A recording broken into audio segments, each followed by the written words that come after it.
j'aimerais rappeler un peu la démarche que j'ai choisie pour ce cours-là. Nous sommes partis d'un niveau général, celui des grands principes qui régissent l'organisation et la direction des entreprises.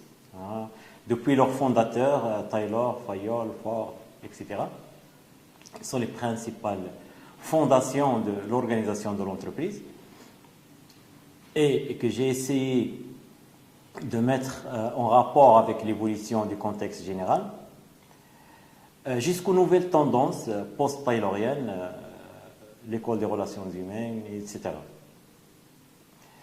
Par la suite, nous avons abordé un niveau moins important, c'est le niveau de l'application pratique de ces principes généraux, ce qu'on a vu dans le chapitre 1er de cette partie-là, à travers les structures organisationnelles.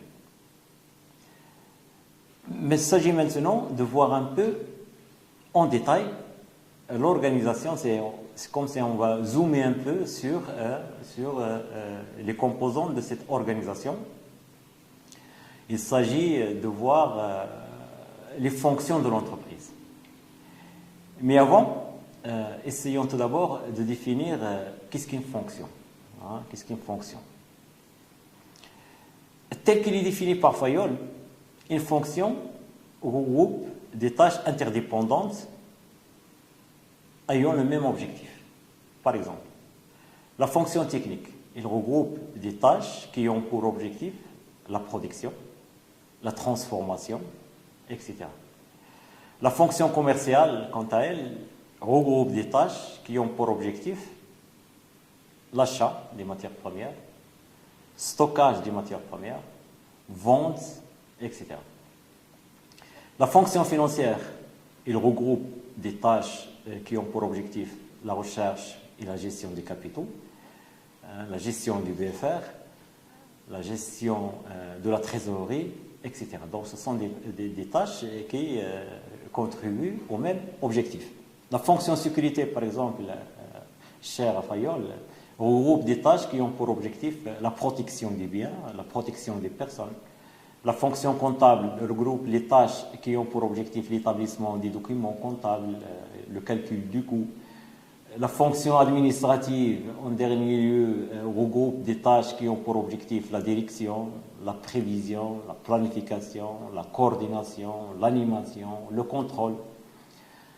Cette typologie des fonctions de Fayol, bien entendu, répond à son contexte au début du siècle. Cela veut dire qu'actuellement, d'autres fonctions ont vu le jour. Par exemple, la fonction recherche et développement, qui regroupe des tâches qui ont pour objectif l'innovation, lancement de nouveaux produits, suivre l'évolution du marché. La fonction qualité, donc c'est une fonction plus ou moins récente, qui regroupe des tâches qui ont pour objectif le respect des normes de produits, respect des normes de sécurité, respect des normes en rapport avec l'environnement, etc. La fonction GRH, donc, elle s'occupe des tâches de recrutement, de formation, d'avancement concernant le personnel, etc. Mais d'une manière générale, plus l'entreprise est grande, plus les problèmes sont diversifiés, plus sa structure est précise et ayant plusieurs fonctions. A contrario, plus une entreprise est petite, plus le nombre de fonctions est réduit, le gérant peut prendre en charge lui-même toute une série de tâches très diverses, il achète, il vend, il tient sa comptabilité, il recrute, etc. Donc, il n'y a pas lieu d'étoffer la structure organisationnelle d'une entreprise de taille réduite. Les tâches de chaque fonction nécessitent pour leur exécution des moyens humains et matériels. C'est clair? Donc ces moyens sont regroupés dans des services. Le nombre des services dans une fonction dépend donc de la taille de l'entreprise. Plus elle est grande, plus les tâches sont diversifiées, plus les services sont nombreux. Inversement, dans une petite entreprise, un seul service peut assumer des activités relatives à plusieurs fonctions. Donc là, c'est un peu la définition de la fonction et des services. Commençons cette présentation des principales fonctions par la fonction production. La fonction production, c'est une fonction qui est très importante au sein de l'entreprise. Il consiste à produire, mais produire en temps voulu, des quantités voulues par les clients, dans des conditions de coût et de qualité déterminées, tout en optimisant les ressources de l'entreprise. Donc, on ne produit pas n'importe comment. Il faut optimiser les ressources de l'entreprise de façon à assurer sa pérennité, son développement et sa compétitivité dans le marché. Cette définition met l'accent sur plusieurs éléments. Donc, le temps voulu, les quantités voulues, un coût de revient déterminé, une qualité déterminée, l'optimisation de ressources, assurer la pérennité. Donc là, ce sont plusieurs éléments qu'il faut expliciter un peu. Bon, tout d'abord, le temps voulu nécessite de maîtriser les délais d'approvisionnement, de transformation et de livraison aux clients de manière à éviter les stocks. Parce qu'on le sait, les stocks se traduisent par de l'argent immobilisé. Donc le stock, ça fait partie des besoins en fonds de roulement. Donc c'est un poste très important. Si on le limite, si on le réduit, ce sont des ressources qui peuvent se traduire par la suite par une amélioration de la rentabilité de l'entreprise. Ça, vous allez le voir dans la gestion financière. Mais pour éviter la satisfaction des clients, on utilise actuellement des méthodes plus ou moins modernes, le just-in-time, pour réduire les délais, etc. Là, c'est un premier élément très important dans la gestion de la fonction production. C'est produire en temps voulu. Donc, cela nécessite la maîtrise de plusieurs éléments. Produire avec un coût de revient déterminé. Dans un contexte où la production domine, donc là dans le schéma elle le démontre, dans un contexte où la production domine, ça veut dire une logique d'offre, l'entreprise peut définir le prix de vente en fonction de ses coûts et la marge qu'elle souhaite réaliser. Ça veut dire coût plus profit souhaité égale le prix. Donc là, le prix, il est déterminé en fonction des profits souhaités par l'entreprise. Parce que l'offre, elle est très importante. La demande, elle est là. Donc il suffit que l'entreprise produit pour vendre. Cette situation a été remise en cause par la pression de la concurrence. Donc les prix sont déterminés dans ce contexte-là par le marché. Donc la marge est devenue fonction des prix et des coûts. Ça veut dire le prix, on prend le prix qui est imposé par la concurrence dans le marché, moins les coûts, ce qui reste, ce sont les profits. Donc l'entreprise dans ce contexte-là ne maîtrise plus cette variable prix parce qu'elle dépend de la concurrence. C'est une variable donnée qui s'impose par le marché. Donc les profits découlent de la différence entre les prix et les coûts. Donc pour augmenter les profits, il faut diminuer les coûts. Parce que le prix, c'est plus ou moins une donnée qui s'impose dans ce contexte. Donc une entreprise qui cherche à dégager une marge importante pour distribuer des dividendes, pour réaliser des investissements, doit maîtriser ses coûts.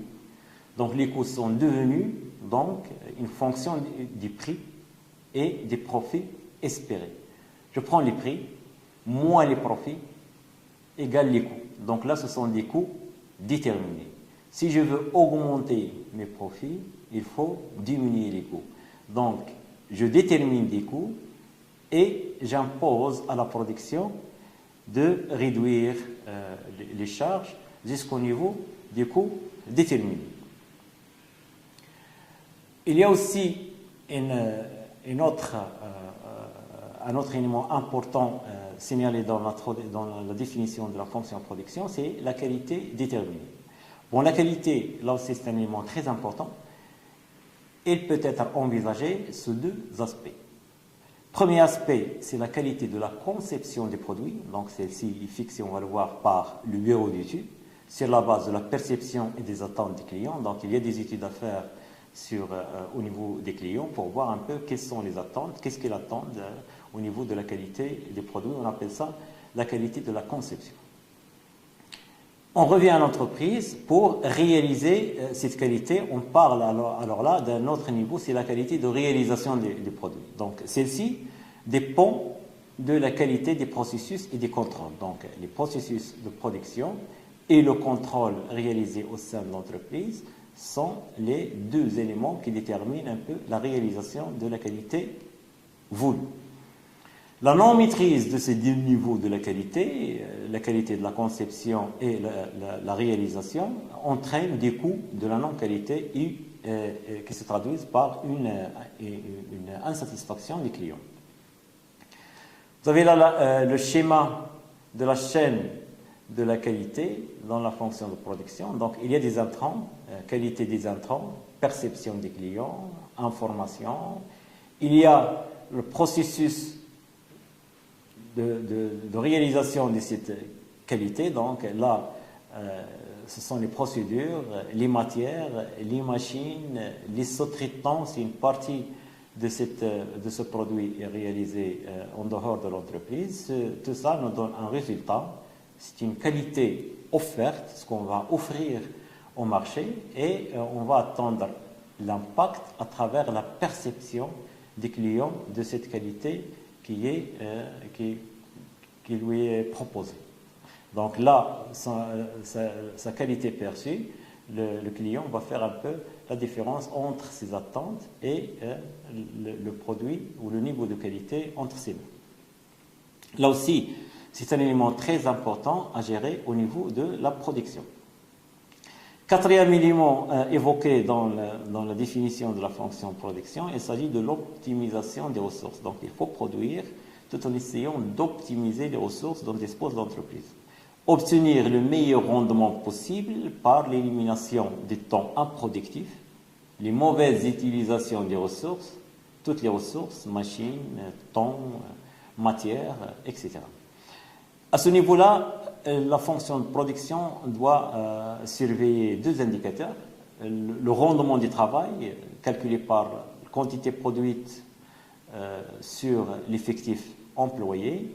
Et un deuxième indicateur à surveiller, c'est le rendement horaire du travail. Ce sont les quantités produites sur les heures travaillées. Donc là, pour réaliser cet objectif d'optimisation des ressources, il faut surveiller deux indicateurs importants au niveau de la production.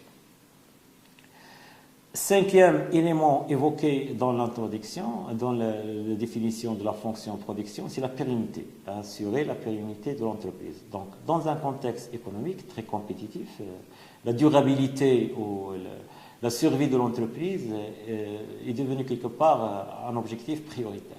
Donc, cette durabilité n'est pas synonyme d'immobilisme, donc il ne faut pas rester immobile et espérer durer dans le marché.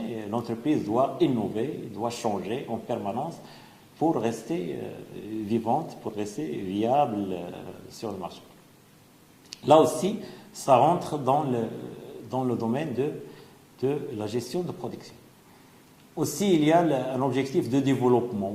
Donc, c'est l'autre préoccupation principale des chefs d'entreprise est le développement de son outil de production. Donc, pour cela, il doit gagner des parts de marché, ce qui lui impose d'être plus performant que ses concurrents. Et être performant, c'est avant tout, cela revient à la performance de la production. En dernier lieu, il y a la compétitivité. Ça aussi, c'est un peu de la responsabilité de la production. Donc, pour assurer cette pérennité et ce développement, l'entreprise doit devenir et rester compétitive. C'est-à-dire répondre rapidement aux besoins des consommateurs par des produits moins chers et encore de bonne qualité. La fonction production tient son importance de tout ça au sein de l'entreprise. Donc, il constitue, si vous voulez, une interface entre plusieurs fonctions, direction générale, fonction financière, fonction commerciale. Donc, Il constitue en quelque part un lieu de concrétisation de la stratégie de l'entreprise. Donc il est à l'intersection essentiellement de la direction générale avec sa stratégie, de la fonction financière, parce que toutes les tâches assurées au niveau de la production ont des répercussions financières, et la fonction commerciale, enfin. Donc c'est au niveau de la fonction de production qu'on voit dans quelle mesure on peut réaliser ou non la stratégie de l'entreprise au niveau de la pérennité, développement, etc. Cette fonction-là a une organisation. Donc, comme toute fonction, la fonction production se décompose en un certain nombre de services. Ces services ont soit un rôle opérationnel, soit un rôle fonctionnel. Donc, on a vu ça auparavant. Dans cette fonction, un service a un rôle opérationnel lorsqu'il a pour mission soit la fabrication, soit l'expédition des biens produits par l'entreprise. Donc, il est en rapport directement avec l'activité de cette fonction. Là, c'est un service opérationnel. Un service a un rôle fonctionnel lorsqu'il se charge de définir, d'organiser ou de contrôler tout simplement l'activité de production. Vous avez là un organigramme classique de la fonction de production. Donc, il y a la direction de production, il y a un service études, c'est le bureau d'études, il y a les méthodes, il y a l'ordonnancement et le contrôle. Là, ce sont des services fonctionnels. Nous avons aussi la fabrication, l'expédition et l'entretien. Là, ce sont des services opérationnels. La répartition de la production suit plusieurs étapes assurées par plusieurs services. Chaque service a des attributions et chaque service répond à une question particulière en rapport avec la production. Donc nous avons le tableau là qui synthétise un peu ces questions et ces attributions. Voyons par exemple l'étape 1. Donc le bureau d'études doit spécifier quel produit fabriquer. Il élabore un cahier de charges qui est un document qui définit les spécificités de base d'un produit ou d'un service. Donc, il y a une question à laquelle il doit répondre ce bureau d'études. Quel produit fabriquer? Il élabore enfin un prototype qui est un premier exemplaire au modèle d'un produit destiné à être expérimenté en service pour déterminer ses qualités en vue de la fabrication en série. Donc là, c'est la première étape des processus de production. Deuxième étape, c'est le bureau des méthodes qui a pour fonction de préciser comment le produit sera fabriqué. Donc la question à laquelle doit répondre le bureau de méthode, c'est comment ce produit sera fabriqué, par quelle machine et en quel délai. Donc le bureau des méthodes définit le mode opératoire, c'est-à-dire les étapes nécessaires à la fabrication, les équipements à mettre en œuvre et les outillages à utiliser, l'implantation de l'organisation des postes de travail et les temps nécessaires, les documents techniques destinés aux différents services de l'entreprise, à savoir la nomenclature, les fiches de coûts de revient, les gammes de fabrication, les plans d'exécution et tout ça. Donc là, c'est le bureau de méthode qui a pour fonction de préciser le comment. Comment produire ou comment ce produit fabriqué sera fabriqué. Donc déjà, la première étape, c'est le bureau d'études qui répond à la question quel produit fabriquer. Maintenant, le bureau de méthode, c'est le mode opératoire et répond à la question comment. L'étape 3, c'est le bureau d'ordonnancement. Ça aussi, c'est un travail très important qui se fait à ce niveau. Ce bureau-là, il coordonne les moyens et les matières tout en évitant les attentes ou bien les ruptures de stock. C'est très important. Donc, il répond à 4 questions. Quand lancer la fabrication, donc c'est gestion du planning, qui fabriquera, où fabriquer, combien de temps pour fabriquer.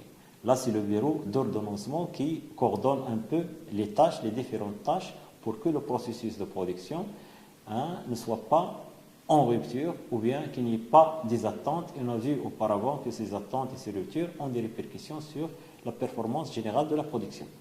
En dernier lieu, l'étape 4, c'est le contrôle qui détermine les normes à respecter à toutes les phases des processus de production en termes de coût, de délai, mais surtout de qualité.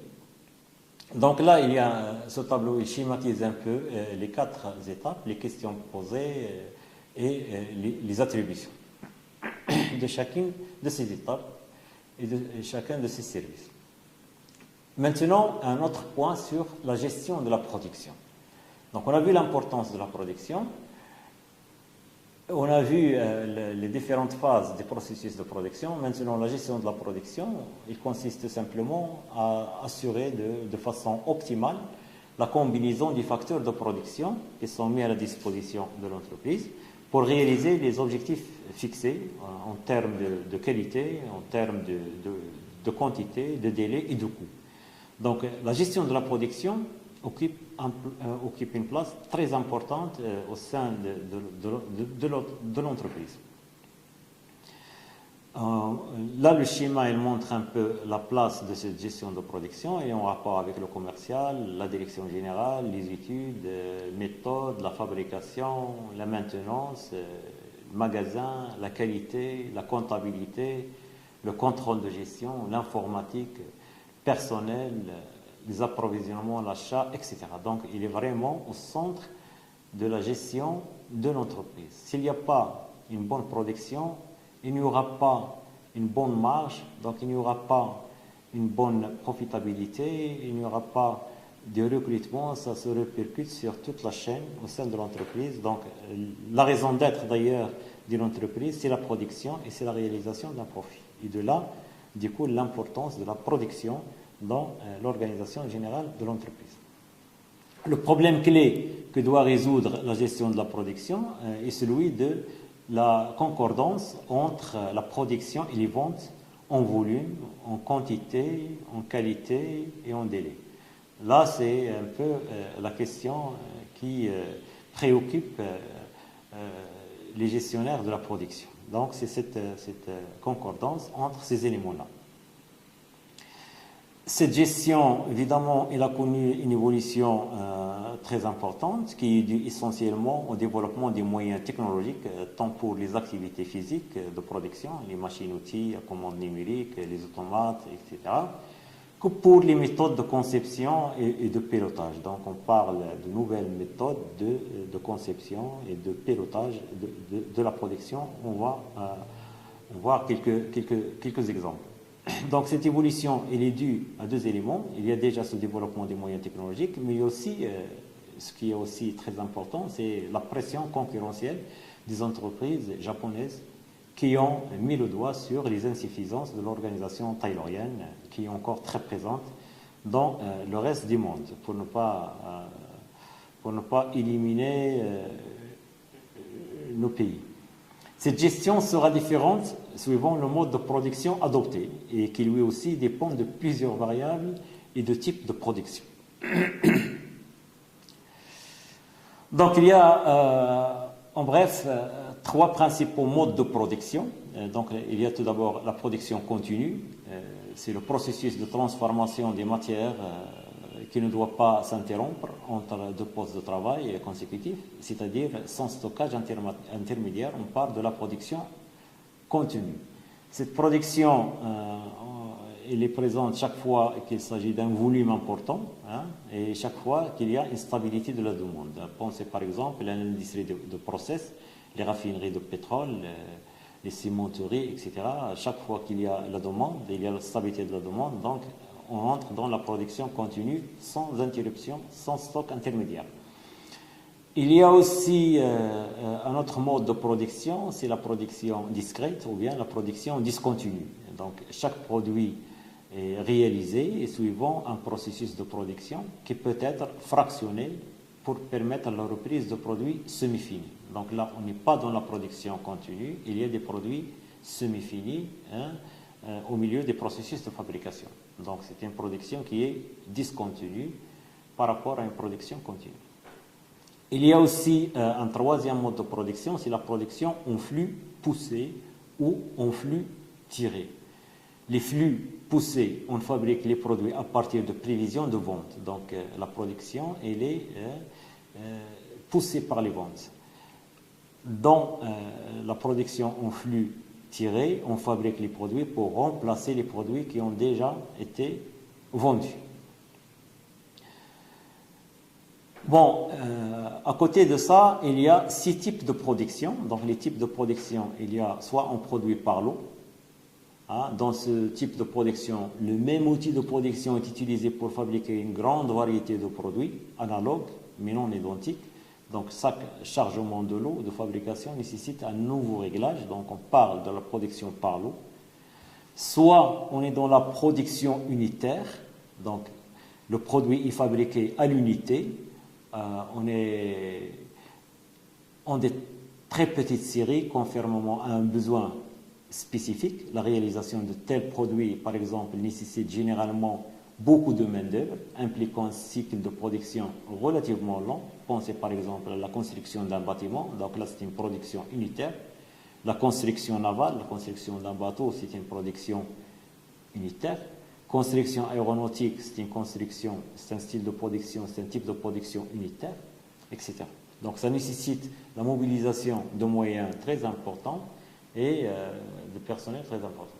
Il y a un autre type de production, on parle de la production de masse, donc les produits sont fabriqués en très grande quantité, on a vu ça avec Ford. Ce sont des produits standards ou similaires, donc il n'y a pas de différence entre les produits qui nécessitent l'utilisation d'un outil de production spécialisé. Et donc c'est l'exemple de l'électroménager, l'automobile quelque part. Donc on est dans la production de masse, les produits sont standardisés, donc ils sont similaires.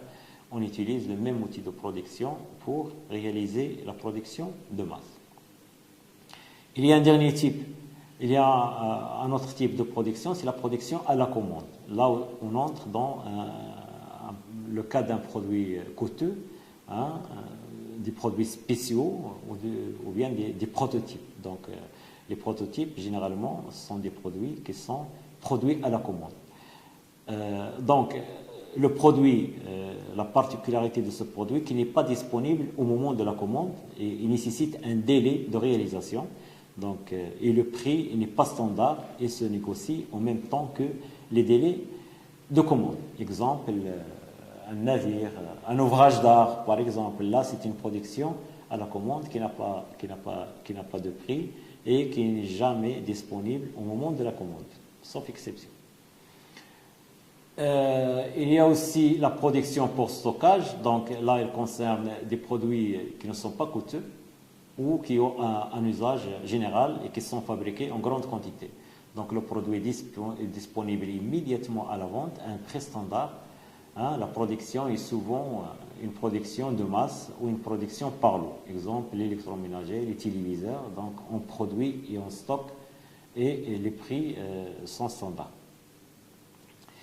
Dernier lieu, il y a la production mixte. Donc ce type de production concerne la fabrication à la commande afin de diminuer les délais de réalisation. Les produits sont conçus de telle sorte qu'il est possible de fabriquer des sous-ensembles suivant une politique de fabrication sur stock. Et on conserve la personnalisation, par exemple, des produits finaux par assemblage de ces sous-ensembles se réalisera au moment de la commande.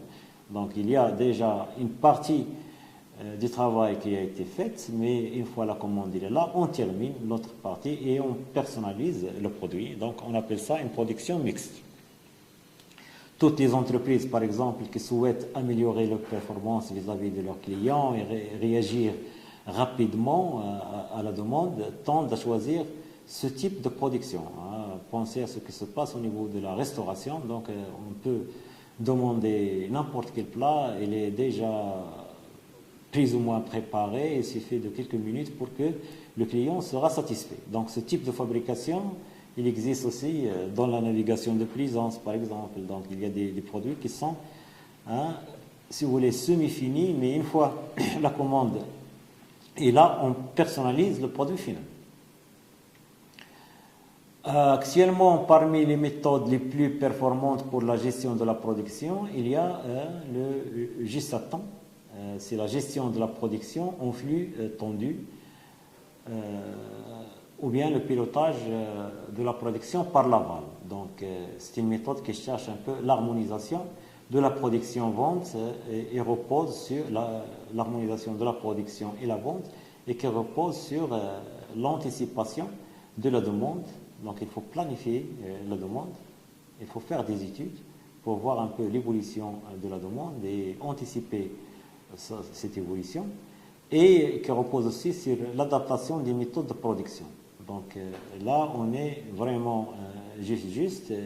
C'est ça l'importance de cette gestion, de cette méthode de gestion, c'est qu'il faut justement produire en flux tendu, donc produire pour satisfaire la demande juste au moment où il se manifeste, dans la juste quantité et la juste qualité demandée. Donc il faut vraiment être à point sur tous les niveaux.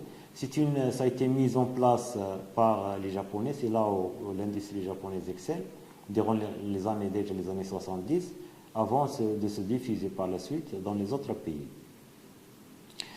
Il répond à 4 objectifs essentiels, donc c'est le volume, le délai, la qualité et le coût le plus efficacement possible. Donc là, c'est l'objectif de cette méthode de gestion qui est le just-in-time. Cette méthode vise la performance par la recherche des 5 zéros. Donc il y a 0 stock, réduire les stocks par la production en flux tendu. Cela nécessite donc une fiabilité de la chaîne d'approvisionnement. Donc il n'y a pas de stock, mais il faut être prêt au moment de la vente. 0 délai, donc il faut réduire les délais en produisant juste à temps, donc il n'y a pas de délai d'attente. 0 défaut, donc il faut augmenter la qualité pour qu'il n'y ait pas de travail à refaire, pour qu'il n'y ait pas de contrôle, donc 0 défaut. 0 panne, donc il faut assurer la fiabilité du processus de production. Il ne faut pas qu'il y ait des ruptures, des temps d'arrêt, etc., parce que de ça dépend toute une logistique d'approvisionnement, etc. 0 papier, donc c'est réduire et simplifier les procédures. Par 0 papier, donc c'est pas 0 papier, mais 0 procédure, 0 formalité pour que tout le système fonctionne. Donc là, cette méthode, elle a démontré son importance, mais sous d'autres cieux. Les conditions organisationnelles pour la réussite de cette méthode-là, donc il faut une fiabilité des délais de réponse, la fiabilité des produits et des machines, 0 panne, la réduction de la taille des lots, donc pour pouvoir assurer cette flexibilité et répondre à la demande, donc il faut qu'il y ait des lots moins importants. La polyvalence des hommes et des machines, donc il faut que cette flexibilité aussi soit de nature à s'appliquer aux ressources humaines et aux machines. Changement rapide des types de fabrication, donc il faut à tout moment être capable de répondre à l'évolution de la demande par un changement des types de fabrication.